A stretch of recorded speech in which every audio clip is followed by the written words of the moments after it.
முருங்கைக்கீரையா வேண்டவே வேண்டாம்னு ஓடுற குழந்தைகளுக்கு இந்த மாதிரி பணியாரம் செஞ்சு கொடுங்க. கண்டிப்பா சாப்பிட்டுருவாங்க. ஏதோ புதுசா இருக்குன்னு. முருங்கைக்கீரை டேஸ்டே வராது, ஸ்மெல்லும் வராது. நான் இன்னைக்கு கடாயில 1 ஸ்பூன் எண்ணெய் ஊத்தி 2 பச்சை மிளகாய், ஒரு சின்ன துண்டு இஞ்சி 2-3 வெட்டி சேர்த்திருக்கேன். அது கூட ஆஞ்சு கழுவி எடுத்து வச்சிருக்க முருங்கைக்கீரையை உள்ள சேர்த்துருங்க. கிட்டத்தட்ட ஒரு 3 கைப்பிடி அளவு சேர்த்திருக்கேன். அந்த பூ சின்ன சின்ன பூ இருந்தது, அதோட தான் நான் சேர்த்திருக்கேன். சின்ன சின்ன தண்டு இருந்தாலும் பரவாயில்ல, சேர்த்துக்கலாம். சிம்ல வச்சு நல்லா வதக்கி விடுங்க. இந்த காய் 3/4 பதம் வெந்துடணும். அந்த அளவுக்கு நல்லா வதக்கி விடுங்க. ஒரு 3 பேர் இருக்க ஃபேமிலிக்கு பருப்புல போடுற அளவு கீரை தாங்க நான் எடுத்திருக்கேன். இப்போ நான் செய்யறது 3 பேருக்கு தான். நல்லா வதக்கி பாருங்க. நல்லா சுருண்டு வந்துருச்சு. கீரை 3/4 வாசி வெந்துருச்சு. நல்லா ஆறினதுக்கு அப்புறமா மிக்சி ஜார்ல கொஞ்சமா தண்ணி ஊத்தி நல்லா நைஸா அரைச்சு எடுத்துக்கோங்க. நான் பணியாரம் ஊத்துறதுக்கு பார்த்தா மீதமான இட்லி மாவு தான் நான் எடுத்திருக்கேன். இந்த பாத்திரத்துல ஒரு பாதிக்கு கொஞ்சம் மேல இருக்கு.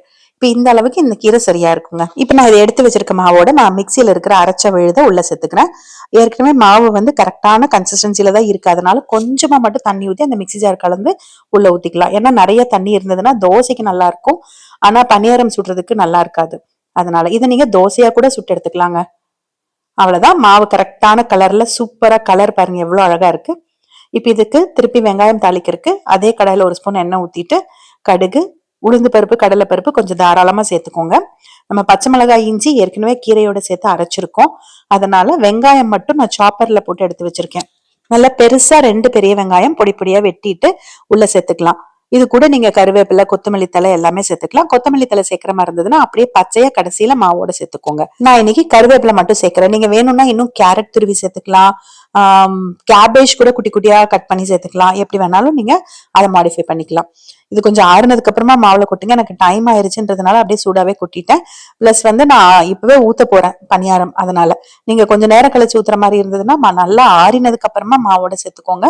அவ்வளவுதாங்க, நமக்கு மாவு ரெடி ஆயிருச்சு. பணியாரக்கல்ல பணியாரங்களை சுட்டு எடுக்க வேண்டியதுதான். நீங்க கொஞ்சம் கொஞ்சமா ஊத்திட்டு ஒரு பக்கம் மூடி வச்சுட்டு அதுக்கப்புறமா திருப்பி போட்டுட்டு நல்லா உங்களுக்கு எவ்வளவு கிறிஸ்பியா வேணுமோ எடுத்துக்கோங்க.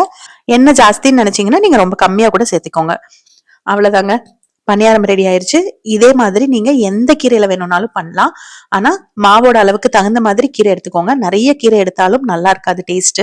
நிறைய பேர் சொல்றது வந்து கீரை கொடுத்து விட்டா டிஃபன் பாக்ஸ்ல அப்படியே திருப்பி வருது, பொரியல் பண்ணா பருப்புல போட்டாலும் சாப்பிடுறது இல்லை. அப்ப இந்த மாதிரி செஞ்சு கொடுக்கும்போது கண்டிப்பா இதுக்கு ஒரு கார சட்னியோ தேங்காய் சட்னியோ வச்சீங்கன்னா எந்த வித்தியாசமும் தெரியாதுங்க. நார்மல் பணியாரம் மாதிரி தான் இருக்கும். ஆனா கீரை சேர்த்து கலர்ஃபுல்லாவும் இருக்கிறதுனால கண்டிப்பா வேண்டான்னு சொல்லாம சாப்பிடுவாங்க. பணியாரம் ஊத்த வேண்டாம்னா நீங்க தோசையா கூட சுட்டு எடுத்துக்கோங்க.